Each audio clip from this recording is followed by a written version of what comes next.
আসসালামু আলাইকুম সকলকে। হাতেখড়ি স্কুলের পক্ষ থেকে সকলকে স্বাগত জানাচ্ছি। আমি আল রাব্বি সিমেন্স। আমরা বিজ্ঞান ও প্রযুক্তি অধ্যায়টি নিয়ে আলোচনা করেছিলাম এবং আগের ক্লাসে আমরা পুরোপুরি বড় যে লেকচারটি পুরো বিজ্ঞান নিয়ে সেটি দেখেছিলাম। তো এই অধ্যায়ে আমরা এই ভিডিওতে আমরা যে অনুশীলনীটি রয়েছে বিজ্ঞানের অনুসন্ধানী পাঠ বইয়ের, সেই অধ্যায় একের অনুশীলনী নিয়ে আমরা আলাপ করব। তো চলো সেই আলাপে চলে যাওয়া যাক। প্রথমেই দেখো, আমাদের এখানে দেওয়া আছে মৌলিক একক এবং যৌগিক এককের যে পার্থক্য। তো আমরা দৈর্ঘ্য, ভর ও সময়, তাপমাত্রায় চারটি রাশি ব্যবহারে কিন্তু এককের কথা উল্লেখ করেছি। তো সেগুলোকে আমরা মিটার, কিলোগ্রাম, সেকেন্ড, কেলভিন এই ভাগগুলোতে দেখেছি। মিটার কি দৈর্ঘ্যের, তাই না? কিলোগ্রাম কি ভরের, সেকেন্ড কি সময়ের, কেলভিন তাপমাত্রার। তো এগুলো হচ্ছে এক একটা মৌলিক একক। কাজে আমরা যদি কোনো কিছুর দৈর্ঘ্য মাপি তাহলে শুধু মৌলিক একক মিটার দিয়ে প্রকাশ করা যায়। কিন্তু যদি একটি ঘরের ক্ষেত্রফল মাপি, ধরো এটি একটি বাসা রয়েছে, সেই বাসায় আমি এই এলাকায় এই অংশটুকু শুধু এই দৈর্ঘ্যটুকু মাপবো, তাহলে কিন্তু আমার মিটার দিলেই হবে। কিন্তু এই যে পুরো অংশটুকু যদি মাপতে যাই কতখানি ক্ষেত্রফল রয়েছে, বা এই অংশটুকু কতখানি পুরোটি রয়েছে, এই পুরো অংশটি যদি মাপতে চাই তখন কিন্তু আমাদের ক্ষেত্রফল মাপ দিতে হবে। তখন শুধুমাত্র মৌলিক একক দিয়ে এটা প্রকাশ করা যাবে না। তো ঘরটির দৈর্ঘ্য যদি 5 মিটার হয়, প্রস্থ যদি 2 মিটার হয়, তাহলে ঘরের ক্ষেত্রফল কি? ক্ষেত্রফলের সূত্র হচ্ছে দৈর্ঘ্য গুণন প্রস্থ। তো দৈর্ঘ্যের একক হচ্ছে মিটার, আবার প্রস্থের একক মিটার। দেখো 5 মিটার এবং 2 মিটার, এই দুটি মিটার মিলে হয়ে গেল বর্গ মিটার। অর্থাৎ আমরা যখন দুটি জিনিস একসাথে গুণ করব তখন সেটি হয়ে যাবে বর্গ। কি হয়ে যাবে? বর্গ। যদি আমরা তিনটি জিনিস যদি গুণ করি এই তিনটি জিনিসের জন্য হয়ে যাবে ঘন। তাহলে দুটি জিনিস গুণ হয়েছে যেহেতু এটি বর্গ, এই যে মিটার এবং মিটার, বর্গ মিটার। তো যেহেতু এককটি বর্গ মিটার, তাই আমরা সেটিকে মৌলিক একক বলবো না। কেননা মৌলিক অর্থ একটি থাকবে, এক, মৌলিক অংশ মানে এক। যখন এখানে দুটি জিনিস প্রবেশ করছে তখন এটি যৌগিক হয়ে যাবে, যৌগিক একক। আমি একটু লেখাগুলো মুছে দেই, তখন এটি যৌগিক এককে পরিণত হবে। ঠিক একটি গাড়ি যদি 3 সেকেন্ডে 15 মিটার যায় তাহলে তার বেগ হচ্ছে, বেগের সূত্র আমরা কি জানি? বেগের সূত্রটি লিখে নাও,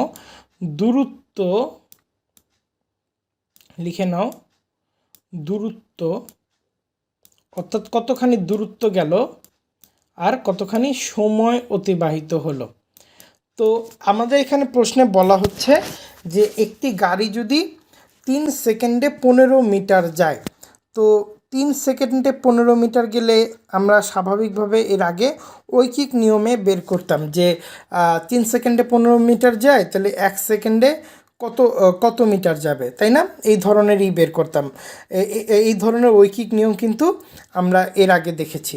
তো এই যে দূরত্ব বা সরণ আরেকটি টার্ম তোমরা লিখে নাও, সরণ মানে এক বিন্দু থেকে আরেক বিন্দুতে, এই বিন্দু থেকে আরেকটি বিন্দুতে যে গেল, এই যে মধ্যবর্তী যে ডিস্টেন্স বা ডিস্টরশন, এটি সরণ। তো এই 15 মিটার গিয়েছে কত সেকেন্ডে? 3 সেকেন্ডে। তাহলে 1 সেকেন্ডে যেটি আমরা বের করব 5 মিটার পার সেকেন্ড, অর্থাৎ পার সেকেন্ড বলতে বোঝাচ্ছে 1 সেকেন্ডে 5 মিটার যায়। 1 সেকেন্ডে 5 মিটার, এখানে 3 সেকেন্ডে 15 মিটার ছিল, এখানে 1 সেকেন্ডে 5 মিটার। তো প্রতি সেকেন্ডে 5 মিটার বা 5 মিটার বাই সেকেন্ড এভাবে আমরা বলতে পারি। তো এখানকার যৌগিক এককটি মিটার বাই সেকেন্ড, আর ওইখানকার যৌগিক এককটি আমরা দেখেছিলাম বর্গ মিটার। তো এটিও দুটি ভিন্ন একক দিয়ে কিন্তু তৈরি করা হয়েছে, তাই এটিকে যৌগিক একক আমরা বলতে পারি। পুরো লেখাটি আসে নাই, তোমরা লিখে নাও যে যৌগিক একক। তো আমরা এখানে বর্গ মিটার একটি যৌগিক একক দেখলাম, আর এখানে মিটার বাই সেকেন্ড একটি যৌগিক একক দেখলাম। তো আমরা এই বইয়ে একটি অনুশীলনী পার্ট দেখব, এটি আজকে আমরা সলভ করব। এখানে 6টি প্রশ্ন বলা হয়েছে। তো চলো 6টি প্রশ্ন আমরা পড়ি। তোমরা নিশ্চয়ই পিঁপড়াকে সারি বেঁধে যেতে দেখেছ। শাড়িটি ভেঙে দিলেও কিছুক্ষণের ভেতর পিঁপড়ারা আবার তাদের শাড়িটি তৈরি করে ফেলে। অর্থাৎ আমরা মাঝে মাঝে দেখি এরকম কিছু পিঁপড়া শাড়ি বেঁধে যায়। আমরা যদি শাড়িটি একটু ভেঙে দিই, নিশ্চয়ই কোনো পিঁপড়াকে মারবো না, ক্ষতি করব না, দেখব শাড়িটি ভেঙে যায়, আবার শাড়িটি নতুন করে কিন্তু শুরু হয়। তো তো বৈজ্ঞানিকভাবে অনুসন্ধানের যে পদ্ধতি আমরা আগের ক্লাসটি, তোমরা যারা আগের ক্লাসটি করোনি বা বুঝোনি, তোমরা কিন্তু এই ভিডিওটি বুঝবে না। তাই আমি বারবার বলছি, আগের ক্লাসটি আমরা পুরো ক্লাসটি একটি ভিডিওতে কভার করেছি, যাতে তোমার সুবিধা হয়, ভিডিও খুঁজতে না হয়। পুরো ক্লাসটি এই ক্লাসটি করে এসে ভিডিওটি দেখবে এবং চ্যানেলটি সাবস্ক্রাইব করে দিবে। তোমার সাবস্ক্রাইব বাটনটিতে একটু খেয়াল করে দেখো যে সাবস্ক্রাইব করে দেওয়া কিনা। তো অনুষ্ঠানের পদ্ধতি বৈজ্ঞানিক অনুসন্ধানের যে পদ্ধতি রয়েছে, এই পদ্ধতি ব্যবহার করে কি আমরা বলতে পারবো পিঁপড়া কীভাবে এটি করে? এটি হচ্ছে প্রথম প্রশ্ন। দ্বিতীয় প্রশ্ন বলা হচ্ছে যে বৈজ্ঞানিক অনুসন্ধানের আমরা আগের ক্লাসে 6টা পদ্ধতি নিয়ে আলোচনা করেছি। তো কোন পদ্ধতিকে তোমার সবচেয়ে বেশি গুরুত্বপূর্ণ মনে হয়? আমি কিন্তু বারবার একটি পদ্ধতির কথা বলেছি, তোমরা আগের ক্লাসটি করলে শুনে থাকবে। তো সেটি আমরা উত্তরে লেখার চেষ্টা করব। 3 নাম্বার দেখো, বিজ্ঞানী ও বিজ্ঞান মনস্ক এই দুটির মাঝে পার্থক্য কী? আমি কিন্তু আগের ক্লাসে পার্থক্যটি বলেছি। তো আবার বলেছে, ধরা যাক চাঁদে তুমি একটি মুদির দোকান দিবে, সেই দোকানে বেচা কেনা করার জন্য তুমি কি দাঁড়িপাল্লা ব্যবহার করবে নাকি স্প্রিং ব্যালেন্স ব্যবহার করবে? দাঁড়িপাল্লা আমরা দেখি যে এরকম একটি পাল্লা থাকে, এই অংশে কিছু ওজন পরিমাপের কিছু যে পাথর থাকে, 1 কেজির পাথর, 2 কেজির পাথর, আর এখানে আমরা চালের বস্তা দেই, আম, চাল, ডাল দেই। এইটি যদি সমান হয় তাহলে আমরা বলি এটা দাঁড়িপাল্লা। আর স্প্রিং নিক্তি হচ্ছে একটি স্প্রিং নিক্তি ঝোলানো থাকে এবং এই স্প্রিং নিক্তিতে একটি বস্তু ঝুলিয়ে দিলে আমরা সেটি সেটিতে কতটুকু ওজন রয়েছে সেটি প্রকাশ পায়। এটি 4 নাম্বার। 5 নাম্বারে বলা হচ্ছে লম্বা সুতা দিয়ে ছোট একটি পাথর ঝুলিয়ে, ধরো একটি পাথর আমরা নিলাম এবং লম্বা সুতা দিয়ে এটি বাঁধলাম, ঝুলিয়ে সেটা যদি আমরা নাড়াই তাহলে আমরা দেখব এই পাথরটি এরকম এক পাশে একবার এ পাশে আসছে আর একবার এই পাশে আসছে। তো দুলতে কত সময় নেয় বের করবা তোমরা। তো আমরা ওখানে দেখব। তো এখন সুতার দৈর্ঘ্য পাথরের ভর বাড়িয়ে কমিয়ে এই দোলনের সময়ে পার্থক্য রয়েছে কি না, কতটুকু পার্থক্য রয়েছে, সেটার কি পরিবর্তন সেটি বের করার চেষ্টা করব। 6 নাম্বারে বলেছে টিএফ বলতে কি বলতো? টেম্পারেচার। তো ফারেনহাইট, এই টিএফ বলতে ফারেনহাইট, আর টিসি টেম্পারেচার, সেলসিয়াস। এই সূত্রটি ব্যবহার করে সেলসিয়াস তাপমাত্রায় দেয়া রয়েছে, এটি দেওয়া থাকলে সেটি ফারেনহাইট স্কেলে কত বের করতে পারবো কি না আমরা। ধরো এইখানে ধরো সেলসিয়াস তাপমাত্রা রয়েছে 9, বা সেলসিয়াস তাপমাত্রা আমরা ধরো এখানে দেখলাম 5। আচ্ছা, এটি আমরা পরে সলভ করব, এখন না। নইলে এটি এখনও সলভ করতে পারি আমরা, পরে আমরা ক্লাসের শেষের দিকে গিয়ে সলভ করব। তো একটি নির্দিষ্ট তাপমাত্রায় সেলসিয়াস ও ফারেনহাইট 2 স্কেলই তার মান সমান, সেটি আমাদের বের করতে হবে। তো চলো আমরা আমাদের এই পড়াশোনাটি শুরু করে ফেলি। তো আমি যদি দেখি, প্রথমে বলা হচ্ছে তোমরা নিশ্চয়ই পিঁপড়াকে শাড়ি বেঁধে যেতে দেখেছো। শাড়িটি ভেঙে দিলেও কিছুক্ষণের ভেতর পিঁপড়ারা আবার তাদের শাড়িটি তৈরি করে ফেলে।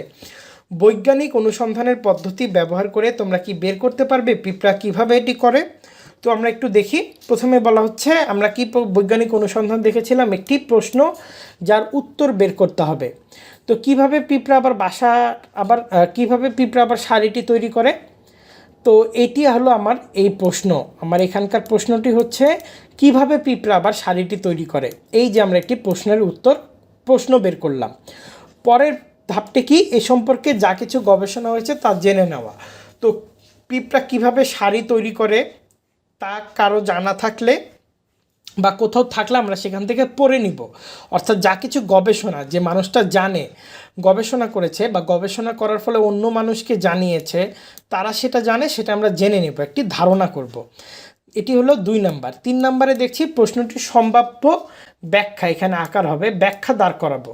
তো ব্যাখ্যা আমরা এই যে গবেষণা এবং আমাদের চিন্তা এবং যারা জানছি তাদের থেকে কারণ জানছি সেখান থেকে পারবো যে পিঁপড়া তাদের ঘ্রাণের মাধ্যমে আবার একে অপরকে, ধরো ভেঙে যখন দেই, পিঁপড়া তাদের ঘ্রাণের মাধ্যমে আবার একে অপরকে অনুসরণ করে। এক্ষেত্রে একটি স্বেচ্ছাসেবী পিঁপড়া থাকে যে কিনা আবার সেই লাইনটিকে, এখানে স্বেচ্ছাসেবী হবে বানানটি, যে লাইনটিকে আবার শুরু করে এবং সকলকে সাড়া দিয়ে আবার একটি লাইন, সুন্দর একটি শাড়ি তৈরি করে। তো এটি হচ্ছে আমাদের সম্ভাব্য ব্যাখ্যা। তো আমরা পরবর্তীতে দেখি যে সম্ভাব্য ব্যাখ্যা কি সত্যি কিনা সেটি পরীক্ষা করে দেখব। আমরা নিজেরা কোনো পিঁপড়াকে ক্ষতিগ্রস্ত না করে, একটি পিঁপড়ার শাড়ি আমরা দেখে থাকি বাসায় থাকে, বা একটি চিনি ফেলে দিলে সেখানে পিঁপড়ার শাড়ি তৈরি হয়ে যাবে। এই পিঁপড়ার শাড়িটি ভেঙে দেখতে পারি আসলে এই ঘটনা ঘটে কি না। এবং তোমরা দেখবে একটি পিঁপড়া চারদিকে ছটফট করছে এবং চারদিকে কোনো খবর ছড়ানোর মাধ্যমে আবার পিঁপড়াগুলোকে জড়ো করে এরকম একটি লাইন তৈরি করছে। তো পরীক্ষার ফলাফল বিশ্লেষণ করে আমরা একটি সিদ্ধান্ত নিব এবং যে ধারণাটি করেছিলাম পরীক্ষা ও ধারণার মধ্যে সম্পর্ক স্থাপন করে দেখব যে দুটি বিষয়ের মধ্যে সাদৃশ্যতা রয়েছে কিনা বা মিল রয়েছে কিনা। এবং যদি আমরা দেখি মিল খুঁজে পাই বা না পাই, আমরা সবাই ধারণাটি জানিয়ে দিব। আশেপাশের বন্ধুবান্ধব, পরিবার, শিক্ষককে, আমাকেও কমেন্ট সেকশনে ধারণাটি জানিয়ে দেও যে পিঁপড়া পুনরায় এই শাড়িটি তৈরি করতে পেরেছে কিনা, তৈরি করলেও কীভাবে তৈরি করেছে। এখন আমরা একটু সেকেন্ডে যাই। বলা হচ্ছে বৈজ্ঞানিক অনুসন্ধান পদ্ধতির 6টি ধাপের মাঝে কোনটি তোমার কাছে সবথেকে গুরুত্বপূর্ণ মনে হয়েছে এবং কেন। তো আমরা 6টি ধাপ দেখেছি। তো আমার কাছে বৈজ্ঞানিক অনুসন্ধান পদ্ধতির প্রতিটি ধাপই গুরুত্বপূর্ণ মনে হয়েছে, কিন্তু এর মাঝে একটি প্রশ্ন যার উত্তর বের করতে হবে, এই ধাপটিকে আমি হবে রস্যই, আমি সবচেয়ে গুরুত্বপূর্ণ মনে করি। কেননা আমরা কি বের করব, কি জানতে চাই, যদি সেটি আমরা অনুধাবন করতে না পারি তাহলে কিন্তু আমরা বুঝতে পারবো না যে আমরা আসলে কোন দিকে যেতে চাই। ধরো আমি একটি অংশ কতটুকু গরম থাকে রাতের বেলা, কতটুকু গরম থাকে দিনের বেলা, সেটি জানতে চাই। তো সেই অংশে আমার যেতে হবে, সেই এরিয়াতে দিনের বেলার টেম্পারেচার আমার নিতে হবে, আবার রাতের বেলার টেম্পারেচার নিতে হবে। তেমনি আমরা যদি দেখি যে দিনের বেলায় টেম্পারেচার বেশি, রাতের বেলায় টেম্পারেচার কম, তখন আমরা একটি বৈজ্ঞানিক সিদ্ধান্তে উপনীত হতে পারবো।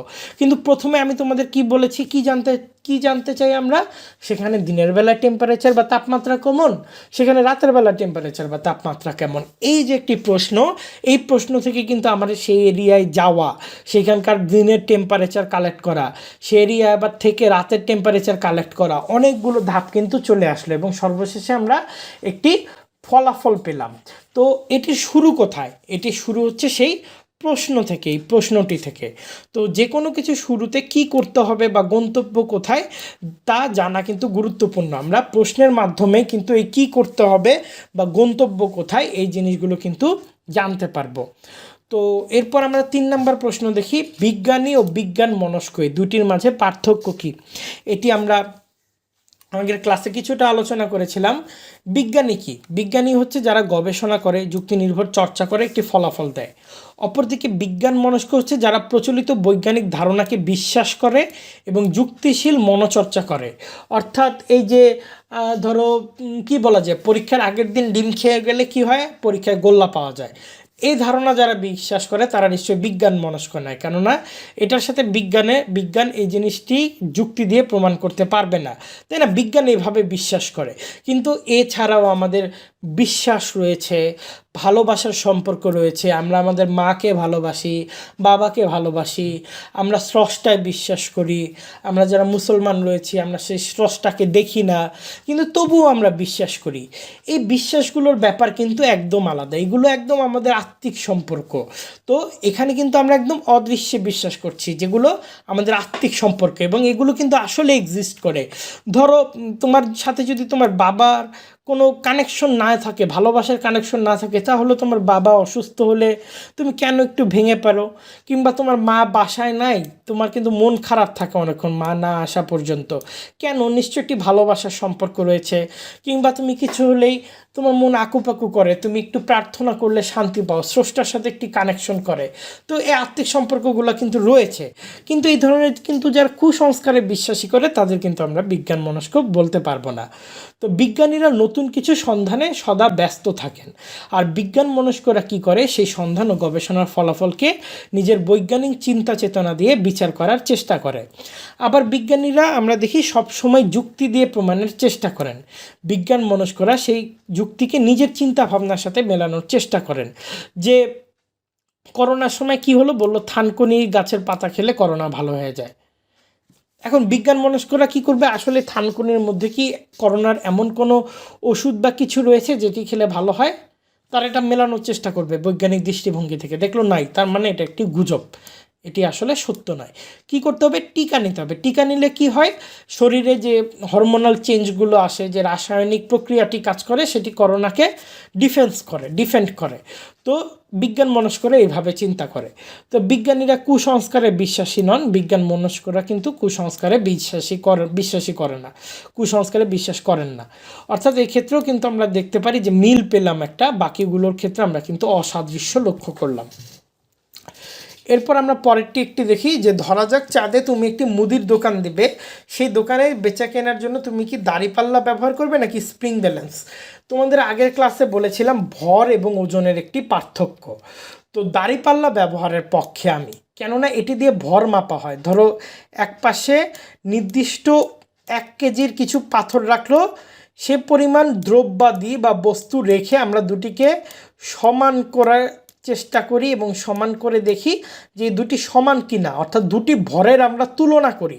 সমান হলে বলি এটা 1 কেজির ভর বা 1500 গ্রাম বা 2 কেজি। তো দুই পাশে পণ্য নির্দিষ্ট ভর দিয়ে তুলনা করে দেখা হয় সমান কিনা। অর্থাৎ একটি আদর্শ ভরের সাথে আরেকটি ভরকে আমরা তুলনা করি, অর্থাৎ যে ভরটিকে একটি আদর্শ ধরছি, ধরো 500 গ্রাম মাপবো আমরা, তো 500 গ্রামের একটি পাথর রেখে ওখানে 500 গ্রামের দ্রব্য রাখার চেষ্টা করি। 450 গ্রাম থাকলে এই স্কেলটি সোজা হবে না, বাঁকা হবে। কিন্তু 500 গ্রাম দ্রব্য থাকলে দুটি 500 গ্রাম হয়ে স্কেলটি সোজা হবে।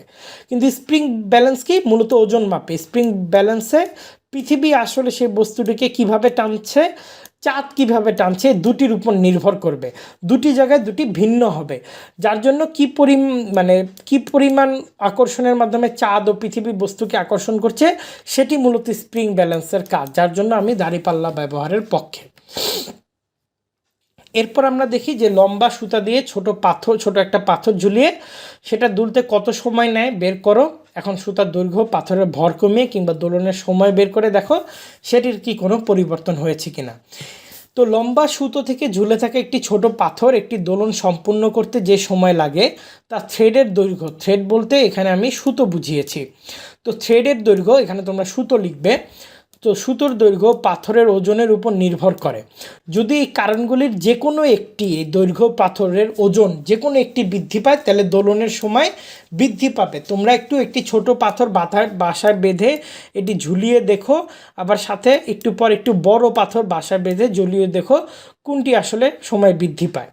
তো দোলনের সময়কালের এটি অঙ্কটি করতে গেলে আমরা এই সূত্রটি ব্যবহার করতে পারি, যেখানে 2 আমরা পাই, অর্থাৎ পাই বলতে আমরা এরকম একটি চিহ্ন দেখে থাকি যেটির মান 3.14, এটি একটি ধ্রুবক। তো এরপর √L ভাগ জি দ্বারা দেওয়া হয়, যেখানে L হলো থ্রেডের দৈর্ঘ্য এবং জি হলো অভিকর্ষের ত্বরণ। তো এখন আমরা এই সূত্রের মাধ্যমে যদি দেখি, 3টি অঙ্ক আমরা দেখি। ধরো পাথরটির ওজন 10 গ্রাম এবং সুতাটি 50 সেন্টিমিটার। তো অভিকর্ষের কারণে ত্বরণ 9.8, এটা হচ্ছে আমাদের অভিকর্ষ ত্বরণ। তোমরা লিখে রাখো, পৃথিবী আমাদের এই 9 মিটার/সেকেন্ড স্কোয়ারে আমাদের টানে। তো তারপর দোলনকালের সময় কত হবে? এল আমরা লিখি যে 0.5। এল কেন 0.5 দিলাম? 50 সেন্টিমিটার রয়েছে, তো এটি আমাদের মিটারে নিয়ে যেতে হবে। তো 50 সেন্টিমিটারকে আমাদের কত দিয়ে ভাগ দিতে হবে? 100 দিয়ে ভাগ দিতে হবে। 100 কেন? আমরা জানি যে 100 সেন্টিমিটারে 1 মিটার। তো 0.5 আর 9.8 কি? এই যে জি, এটা হলো গ্র্যাভিটেশনাল ফোর্স। জি এর মান সবসময় 9.8। পৃথিবী বিভিন্ন জায়গায় বিভিন্ন রকম, তবে আদর্শ আমরা 9.8 মিটার/সেকেন্ড স্কোয়ার ধরি। তোমরা অঙ্ক করতে গেলে এটি ব্যবহার করবে। তো এখন আমরা দোলনের সময়কাল যদি ব্যবহার করি, তাহলে পাই 3.14 বসিয়ে যদি এটি গুণ করি, তাহলে 1.4 সেকেন্ড পাবো। এখন যদি সুতা আগে 50 সেন্টিমিটার ছিল, এখন যদি এটা 100 সেন্টিমিটার করি, 50 সেন্টিমিটার আরও বাড়িয়ে 100 সেন্টিমিটার করি, তাহলে 100 সেন্টিমিটার মানে 1, তাহলে 9.8 দিয়ে ভাগ করি, এই 3.14 পাইয়ের মান, এবং এটি যদি গুণ করি তাহলে 2.8 সেকেন্ড। দেখো এই যে দোলনকাল কিন্তু বেড়ে গেল, সময় কিন্তু বেড়ে গেল। আবার এখন যদি, তাই আমরা সেটিকে স্কিপ করছি কিছুটা। এরপর আমরা দেখতে পারি একটি সূত্র দেওয়া আছে, TF = TC × 9/5 + 32। এই সূত্র ব্যবহার করে কি আমরা সেলসিয়াস ফারেনহাইট স্কেলের তাপমাত্রা বের করতে পারবো না? ধরো একটা সেলসিয়াস স্কেল, ধরো 5 ডিগ্রি সেলসিয়াস স্কেল দেওয়া আছে, তো এখানে আমরা 5 বসাই, তাহলে 5 নং কত? 5 নং হচ্ছে 45, তাই না? 5 নং 45। 45কে কত দিয়ে ভাগ, 5 দিয়ে ভাগ, যোগ 32, তাহলে 5 নং 45, 9 যোগ 32, তাহলে কত, 41। এভাবে কিন্তু আমরা একটি সূত্র দেওয়া থাকলে আমরা কিন্তু মান দেওয়া থাকলে মান বসিয়ে এভাবে বের করতে পারি। এবার আমরা সেকেন্ডে আসি। কি বলা হয়েছে যে একটি নির্দিষ্ট তাপমাত্রায় সেলসিয়াস ও ফারেনহাইট দুই স্কেলের মান সমান, সেটি কত? তো সূত্রটা আমরা কিছুটা পরিবর্তন করে লিখতে পারি যে C/5 = F - 32/9, অর্থাৎ এই যে TF = ধরো TC গুণন 9 নিচে 5 যোগ 32, তাই না? তো এটি আমরা এই 35টা আমরা এই পাশে নিয়ে যাই, তাহলে কি হবে, TF - 32, তাই না? এরপর এই 9টিকে আমরা বজ্র গুণন করে এই পাশে নিচে নিয়ে আসি। এটি যেহেতু এটির সাথে গুণ অবস্থায় আছে, তার মানে এই পাশে এসে ভাগ হয়ে যাবে। এই যে ভাগ হয়ে গিয়েছে, আর এই যে TC/5 থাকে 9 নিয়ে আসলে C/5 রয়েছে। তো এখন যে তাপমাত্রায় সমান হবে আমরা তো সেটি জানি না, তো সেটি আমরা এক্স ধরে নিই যে তাপমাত্রায় সমান হবে। তো একই তাপমাত্রাই তো হবে, সেলসিয়াসের যাওয়া হবে, ফারেনহাইটেরও তাই হবে। তো এখানে এক্স বসালাম আমরা, সেলসিয়াসের জায়গায় ফারেনহাইটের জায়গায় এক্স বসালাম। তো আমরা গুণ করি 9x, দুঃখিত, আমরা এ পাশে নিয়ে যাই, এ পাশে নিয়ে যেয়ে সিম্পল ক্যালকুলেশন করি, তাহলে 9x = 5x - 160 হবে, অর্থাৎ আমি একটু সবগুলো মুছে দিই, আসলে আমার গ্রাফিক ট্যাবলেট থাকলে একটু সুবিধা হতো। x/5 = x - 32/9। তো আমরা 9 নিয়ে যাই এই পাশে, তাহলে হলো কত, 9x। 5 এ পাশে নিয়ে যাই, 5কে এক্সের সাথে গুণ করি 5x, 5কে 32-এর সাথে গুণ করি 160। এরপর 5x এই পাশে নিয়ে এসে 9x থেকে 5x বাদ দেই এবং -160 রয়েছে, এখানে মাইনাস রয়েছে, তাহলে আমাদের নামবে 4x। 4xকে এখন আমরা -4x-এর 4 দিয়ে আমরা -160কে ভাগ করলে -40°C এবং ফারেনহাইটে দেখব এটি আসলে সমান, এই -40°C বা ফারেনহাইট স্কেলে এটি আসলে সমান। তো আশা করছি তোমরা এই 6টি প্রশ্ন ভালো মতো বুঝতে পেরেছো এবং সে সম্পর্কে ধারণা লাভ করতে পারবে। তো বন্ধুরা, আজ এই পর্যন্তই। তোমরা চ্যানেলটি সাবস্ক্রাইব করে দিও। আমরা এরপর পরবর্তী অধ্যায় নিয়ে হাজির হব, কিন্তু তোমরা চ্যানেলটি সাবস্ক্রাইব না করলে এবং কমেন্টে আমাদের না জানিয়ে নিলে আমরা কিভাবে বুঝবো এগুলো তোমাদের কাজে লাগছে কিনা, কিংবা আমাদের আরও কিভাবে তোমাদের পড়ানো উচিত। তো আজকে এ পর্যন্তই, দেখা হবে পরের ভিডিওতে। সে পর্যন্ত সকলেই ভালো থেকো। আসসালামু আলাইকুম।